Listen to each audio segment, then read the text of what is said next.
Ignoring the people still bolting from the cafeteria, I leaned forward and took a quick peek.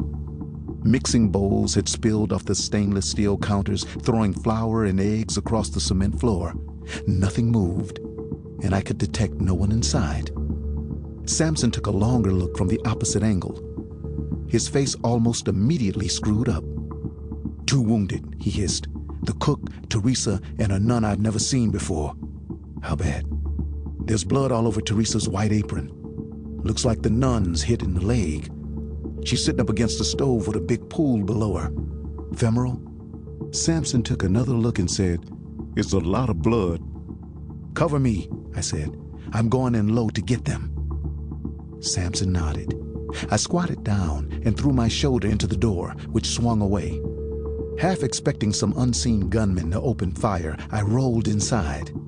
I slid through the slurry of 24 eggs and came to a stop on the floor between 2 prep counters. Samson came in with his weapon high, searching for a target, but no one shot, no one moved. And there was no sound except the labored breathing of the cook and the nun, who were to our left on the other side of the counter, by a big industrial stove. The nun's eyes were open and bewildered. The cook's head slumped, but she was breathing. I scrambled under the prep counter to the women and started tugging off my belt.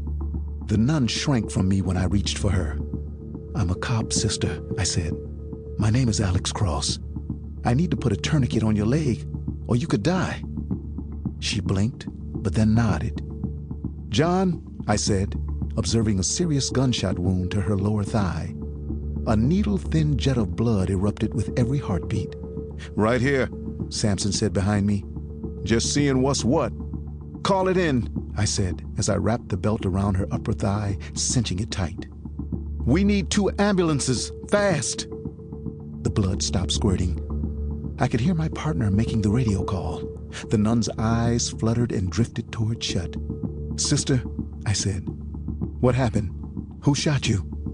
Her eyes blinked open. She gaped at me, disoriented for a moment, before her attention strayed past me. Her eyes widened and the skin of her cheek went taut with terror. I snatched up my gun and spun around, raising the pistol, seeing Samson with his back to me, radio to his ear, gun lowered. And then a door at the back of the kitchen.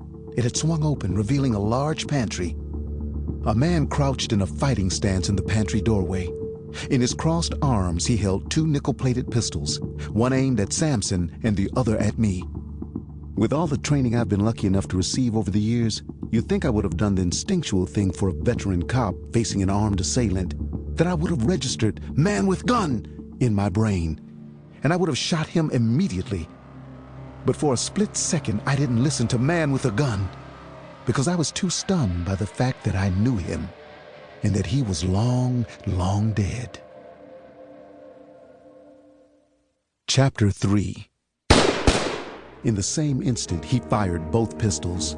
Traveling less than 30 feet, the bullet hit me so hard, it slammed me backward. My head cracked off the concrete, and everything went just this side of midnight. Like I was swirling and draining down a black pipe, before I heard a 3rd shot, and then a 4th.